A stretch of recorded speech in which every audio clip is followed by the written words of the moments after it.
Hello guys, तो क्या हाल है। तो जैसा कि हमने लास्ट एपिसोड में देखा था, नितिन ने वह दोनों इवेंट्स खत्म कर लिए थे। उन दोनों इवेंट्स को पास करने के बाद में नितिन अब लास्ट एग्जाम की तरफ बढ़ गया था। हेड शंकर ने आगे बढ़ते हुए कहा था, जैसे कि आप सभी ने देखा, नितिन ने अभी सभी पुराने प्रिंसिपलों की मंजूरी ले ली है और अब इसके बाद में इन्होंने ये एग्जाम भी पास कर लिया है। इसीलिए चलिए हम शुरू करते हैं नेक्स्ट एग्जाम, जिसके अंदर हमारे प्रिंसिपल नितिन को अब एक लेक्चर देना होगा और इसी के साथ में उनकी सील का भी निर्धारित किया जाएगा कि उनकी सील कौन से रैंक पर होगी। तो गाइस, इसी सस्पेंस के साथ में पिछले वाला एपिसोड खत्म हो गया था। तो चलिए गाइस, शुरू करते हैं नेक्स्ट एपिसोड उसी रोमांस के साथ में। मास्टर टीचर अकेडमी के प्रिंसिपल की सील बनाने के लिए सबसे पहले सभी छात्रों की स्वीकृति लेनी होती है। मास्टर टीचर अकेडमी के नए प्रिंसिपल को एक लेक्चर देना होता है और वह उसी लेक्चर से सभी छात्र व सभी मास्टर टीचर्स का दिल जीत सकता है। ये एक बहुत ही ज्यादा इम्पोर्टेंट और पवित्र इवेंट है। इसके अंदर एक प्रिंसिपल अपने ज्ञान के माध्यम से साधना टेक्निक, लड़ाई टेक्निक और अन्य सभी टेक्निकों के बारे में बताता है। अगर कोई ऐसा प्रिंसिपल हो जो अपने ज्ञान के बलबूते पर सामने वाले स्टूडेंट को अपनी क्षमता के बारे में नहीं समझा पाता है और उसका लेवल या उसकी लड़ाई टेक्निक के अंदर कोई सफलता या कुछ उसके अंदर मदद नहीं कर पाता है, तो वह किस तरह से एक प्रिंसिपल हो सकता है।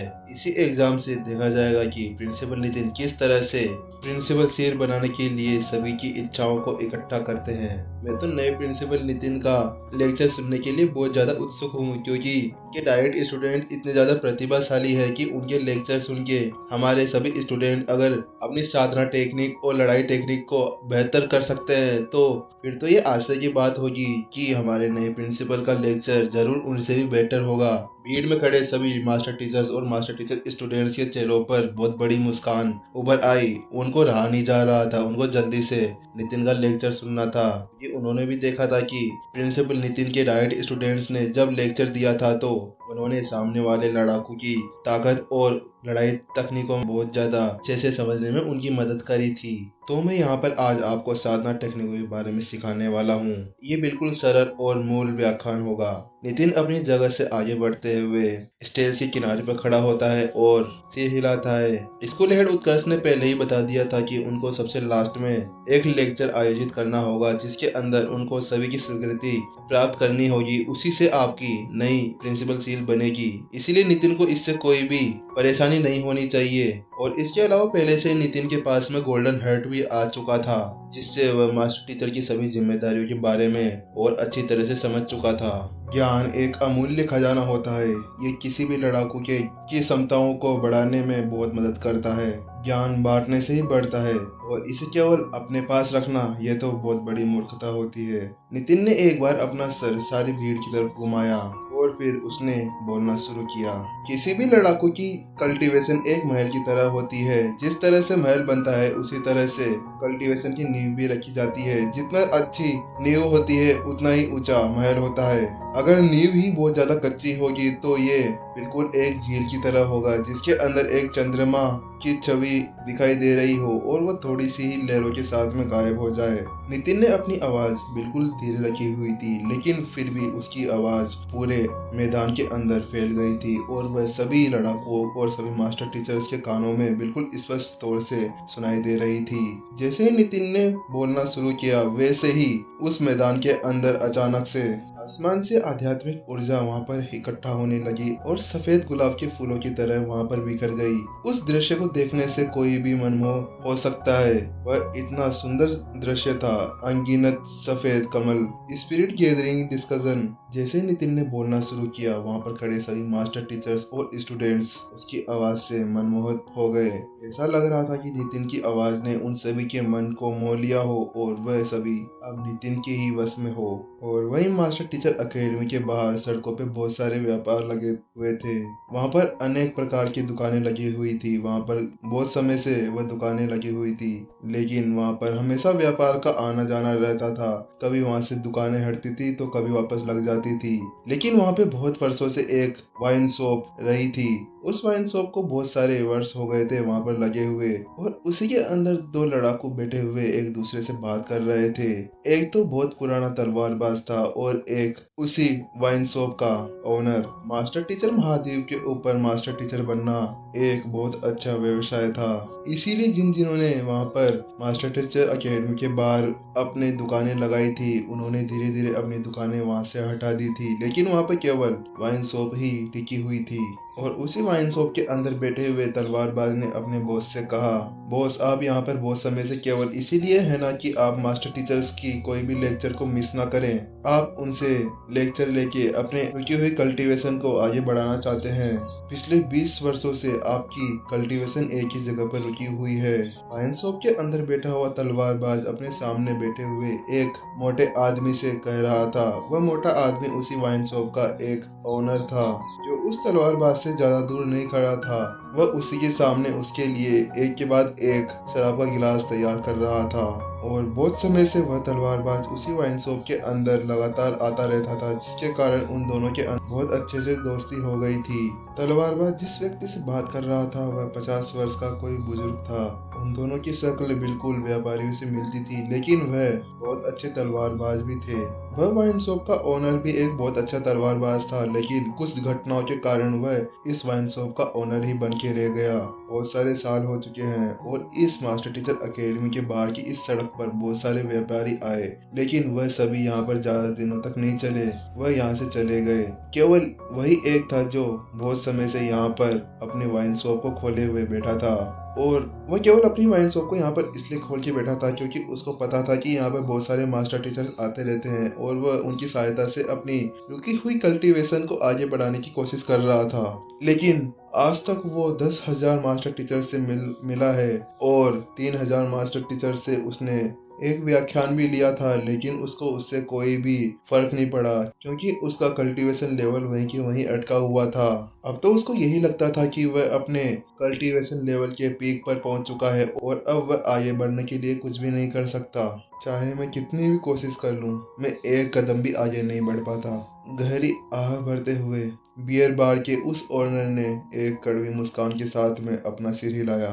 एक तलवारबाज के रूप में मैं कई सालों तक एक तलवारबाज बन के रहा हूँ, लेकिन उस दिन के उस हादसे के बाद में मुझे अपनी तलवारबाजी छोड़नी पड़ी, क्योंकि उस दिन मैं जिस लड़ाकू के खिलाफ लड़ा था उसने मुझे बहुत बुरी तरह से हराया था, जिसके कारण मेरे कुछ बिंदु उसी समय बंद हो गए थे और अब मैं बहुत समय से उन्हीं का इलाज ढूंढता हुआ इधर उधर फिर रहा हूँ। लेकिन आज तक कोई भी मुझे ऐसा नहीं मिला जो मेरे उस बिंदु को खोलने में वापस से मेरी मदद कर सके। मेरे जीवन में बहुत से मास्टर टीचर्स आए हैं जिन्होंने मेरे को एक एक बिंदु के ऊपर लेक्चर दिया, लेकिन उनके लेक्चर का कोई भी असर नहीं हुआ और उसे बस निराशा के बाद में निराशा ही हासिल हुई और वह बस बार शॉप का एक ओनर बन के रह गया। एक गहरी सांस लेते हुए उस दूसरे तलवारबाज ने अपने दोस्त के प्रति एक लाचारी महसूस की और उसने बड़े बड़े शराब के घूंट पीते हुए एक लंबी सांस ली। जैसे ही वह उसे कुछ कहने ही वाला था, अचानक से उसे कुछ महसूस हुआ। उसने देखा कि आसपास की सारी आध्यात्मिक ऊर्जा मास्टर टीचर अकेडमी की तरफ जा रही थी। ये क्या हो रहा है? ये सारी आध्यात्मिक ऊर्जा मास्टर टीचर अकेडमी की तरफ क्यों जा रही है? तलवारबाज ने गहरी सांस लेते हुए अपने सामने बैठे बॉस से पूछा। बॉस ने एक नजर डाली और उसने बेपरवाही से जवाब दिया, मैंने सुना है कि मास्टर टीचर अकेडमी के अंदर आज एक नए प्रिंसिपल का उद्घाटन किया जा रहा है और शायद मुझे ऐसा लगता है कि वह अभी एक लेक्चर दे रहे होंगे और ये एक स्पिरिट गैदरिंग डिस्कशन है। ये तो 6 स्टार मास्टर टीचर कोई भी कर सकता है।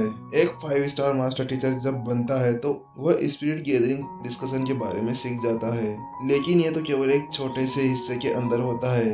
ये तो मास्टर टीचर अकेडमी के बाहर कैसे आ रहा है? और मुझे ऐसा लगता है जो अभी मास्टर टीचर अकेडमी के नए प्रिंसिपल बनने वाले हैं उनकी क्षमताएं बहुत ज्यादा अधिक होगी, जिसी कारण से वह स्पिरिट गैदरिंग डिस्कशन का यूज करते हुए अपने आस सारी जगहों की आध्यात्मिक ऊर्जा को एक साथ इकट्ठा करने में कामयाब हो पाए।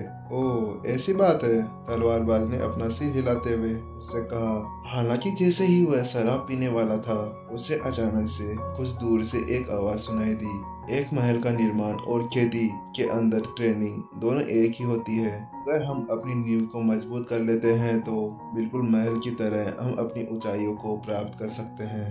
आवाज धीरे धीरे मास्टर टीचर एकेडमी के बाहर भी गूंजने लगी। वह beer bar just master teacher academy के दीवार के पास में ही बना हुआ था। इसी वजह से वह आवाज मास्टर टीचर एकेडमी के बाहर भी आ रही थी। ये जो टेक्निक बताई जा रही है ये बहुत ज्यादा सरल है, लेकिन फिर भी इसका इशारा डायरेक्ट साधना की तरफ है। थोड़ी देर सुनने के बाद में तलवारबाज की आंखें चमक उठी। उसने जल्दी से अपना शराब का प्याला नीचे रख दिया और उसने महसूस किया कि उसकी शरीर की सारी एनर्जी इधर उधर हो रही है और उन शब्दों के चलते हुए वह एनर्जी सीधे उन बिंदुओं की तरफ जा रही थी जिन बिंदुओं को खोलने की वह बहुत टाइम से कोशिश कर रहा था। और जैसे ही वह एनर्जी उन बिंदुओं तक पहुंची, अचानक से तलवारबाज का लेवल पार हो गया। ये कैसे हो सकता है? ये तो बहुत दूर है हमसे, फिर भी ये कैसे हो सकता है कि उसके शब्द हमारे ऊपर अभी तक भी काम कर सकते हैं? मुझे समझ नहीं आ रहा मास्टर टीचर एकेडमी में जो प्रिंसिपल अभी व्याख्यान दे रहा है वो कितना ज्यादा शक्तिशाली होगा। ये लेक्चर एक साधारण लेक्चर नहीं था, बल्कि ये तो दुनिया के सच्चे सार को समझने के योग्य था। तलवारबाज ने जल्दी से वाइन शॉप ओनर की तरफ देखा, जो अभी तक भी शराब को तैयार करने में लगा हुआ था। तलवारबाज ने जल्दी से कहा, बॉस आपको जल्दी से बाहर देखना चाहिए और इसको सुनना चाहिए। शायद ये आपकी किसी तरह से अपने लेवल को पार करने में आपकी मदद कर सके। बॉस सुनो तो सही।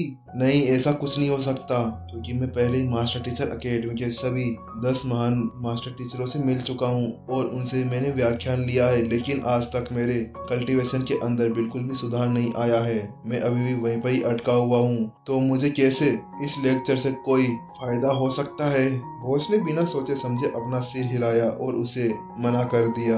लेकिन अचानक से तलवारबाज ने बाहर की तरफ देखा तो उसकी आंखें फटी की फटी रह गई। उसने देखा कि उसके सामने खड़ा हुआ गधा भी अपना लेवल पार करने में लगा हुआ है। वह बहुत ज्यादा उछल कूद कर रहा था। तलवारबाज ने जल्दी से बॉस की तरफ पलटते हुए कहा, बॉस बॉस एक बार इधर तो देखो, वो देखो क्या हो रहा है, उस गधे को देखो तुम। बॉस ने बेफिक्री से तलवारबाज की तरफ देखते हुए कहा, तुम इतना क्यों चिल्ला रहे हो जैसे ही कोई सुनामी आ रही हो?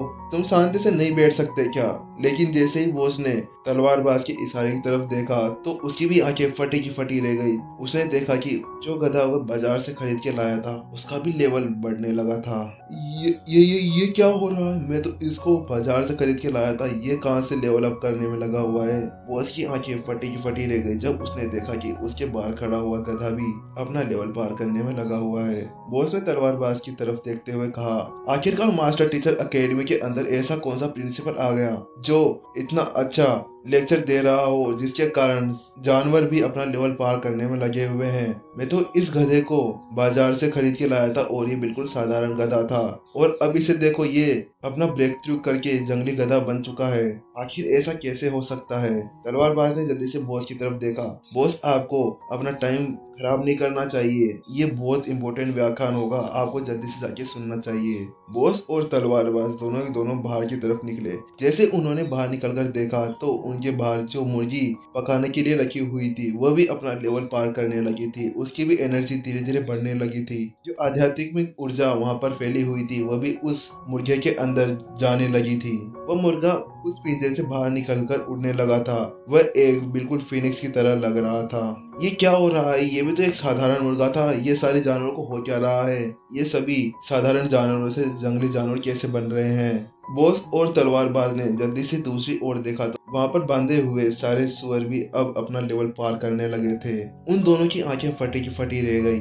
उन्होंने देखा कि सारा आत्मा जानवर और स्पिरिट जानवर और नॉर्मल जानवर सभी उस मास्टर टीचर एकेडमी की दीवार के पास जाके कान लगाकर उसको उस लेक्चर को बहुत ही सावधानी से सुन रहे थे। वह उस लेक्चर का एक भी वर्ड मिस नहीं करना चाहते थे और देखते ही देखते उन सभी का लेवल अप होता जा रहा था। तलवारबाज ने जल्दी से कहा, बॉस आपको भी देरी नहीं करनी चाहिए, आपको भी वह लेक्चर सुन लेना चाहिए, क्या पता आपको भी इससे कोई फायदा हो जाए। गधा भी अब अपना लेवल पार करने के बाद में बड़ी सेखी दिखा रहा था। वह अपने मास्टर की तरफ ऐसे देख रहा था जैसे कि वह उसको नीचा दिखाने की कोशिश कर रहा हो। मास्टर टीचर एकेडमी के चारों तरफ सड़कों पे सभी का यही हाल था। सभी की आंखें खुली खुली थी। वहां पर देखते ही देखते हर किसी का लेवल पार होता जा रहा था। लगभग सभी लड़ाकों का लेवल और साधारण व्यक्तियों का लेवल भी पार हो रहा था। बॉस ने कहा, मैंने आज तक जितने भी लेक्चर सुने हैं ये उनमें से बहुत ज्यादा अच्छा है। इसका कोई भी वर्णन नहीं कर सकता मैं। ये तो एक सुप्रीम प्रिंसिपल ही दे सकता है। क्या अंदर लेक्चर देने वाला कोई सुप्रीम प्रिंसिपल है? बॉस बिल्कुल शांति से उस लेक्चर को सुनने लगा और अचानक से उसकी आंखें चमकने लगी। वह ऐसा महसूस कर रहा था कि वह स्वर्ग के अंदर खड़ा हो। और कुछ ही देर बाद में कच की आवाज आती है और उसकी जो कल्टीवेशन बहुत सारे सालों से बंद पड़ी हुई थी और आगे बढ़ने का कोई भी नाम नहीं ले रही थी, फिर से उसके कुछ बिंदु जो बंद हो पड़े थे वो भी अब खुल चुके थे। और एक भनभनाहट के साथ में उसके शरीर के अंदर बांधे हुए सारे ताले एक साथ टूट जाते हैं और उसकी आंखों में एक सम्मान का भाव आ जाता है। उसकी आंखें पूरी तरह से चमक उठती है। आखिरकार में कामयाब हो गया। उसकी आंखें खुशी के आंसुओं से भर जाती है। वह बहुत अच्छा महसूस कर रहा था क्योंकि उसने बहुत समय से एक भी ब्रेक थ्रू हासिल नहीं किया था। और वह अपने घुटनों पर बैठ के सामने वाले प्रिंसिपल को सम्मान दे रहा था। हालांकि उसको पता नहीं था कि अंदर कौन लेक्चर दे रहा है। और अपने दोस्त के इस तरह के लेवल को पार करते हुए देखकर तलवारबाज भी बहुत खुश था। वह अपने आप को उछलने से नहीं रोक पा रहा था। उसका सारा शरीर पूरी तरह से कांप रहा था। उस तलवारबाज ने सड़कों पे चारों तरफ देखा तो सभी के यही हाल थे। वह सभी अपने घरों से बाहर निकलकर सड़कों पे घुटनों के बल बैठे हुए थे। शाही महल के अंदर एक सफेद बालों वाला बुजुर्ग व्यक्ति इन सभी घटनाओं को इतिहासकार के तौर पर अपनी किताबों के अंदर लिख रहा था। होंगयुआन साम्राज्य के महाराज अजय का 33वां शासन वर्ष। मास्टर टीचर एकेडमी के अंदर 104 मास्टर टीचर एकेडमी के प्रिंसिपल नितिन ने एक लेक्चर दिया। यह एक सार्वजनिक लेक्चर था। आध्यात्मिक ऊर्जा स्वर्ग से उतरी और स्वर्गीय कमल आकाश में बिखर गए। वीपी क्लब के सभी सदस्यों ने एक एक सफलता हासिल करी और उन्हीं के साथ में अन्य मास्टर टीचर्स और अन्य छात्रों ने भी अपने रुके हुए लेवल को पार कर लिया था। उन सभी ने एक बहुत महत्वपूर्ण कामयाबी हासिल करी। उस लेक्चर को सुनने के लिए सभी जंगली जानवर और आत्मा जानवर मास्टर टीचर एकेडमी की दीवारों के खिलाफ अपने कानों को दबाए खड़े थे। उस समय के दौरान होंगयुआन शहर के सभी लड़ाकू और जानवरों ने उस व्याख्यान को नहीं सुना था, लेकिन फिर भी वह लेक्चर के अंदर बोले गए सारे शब्द उस शहर के चारों तरफ गूंज गए थे। और गाइस इसी सस्पेंस के साथ में एक और एपिसोड खत्म होते हुए गाइस इसके लास्ट में तो मेरे तो भाई सच्ची में मतलब अलग ही फीलिंग आई थी भाई गाइस, अलग ही फीलिंग आ रही थी। लास्ट में आते आते तो कहीं कहीं पे मेरी आवाज़ शायद चेंज भी लग रही होगी तो मैंने कुछ ट्राई किया करने की कोशिश करी थी। तो आप लोग बताना कि ठीक था कि नहीं था। नेक्स्ट एपिसोड रेडी करता हूँ, आप इसको सुनो जब तक, ठीक है गाइस। और मैं टाइम अभी बता नहीं सकता जब मेरा एपिसोड रेडी हो जाएगा क्योंकि थोड़ी देर में भी आराम करूँगा, फिर उसके बाद में एपिसोड बनाऊँगा। ठीक है गाइस, चलो टाटा बाय बाय, मिलते हैं नेक्स्ट एपिसोड में।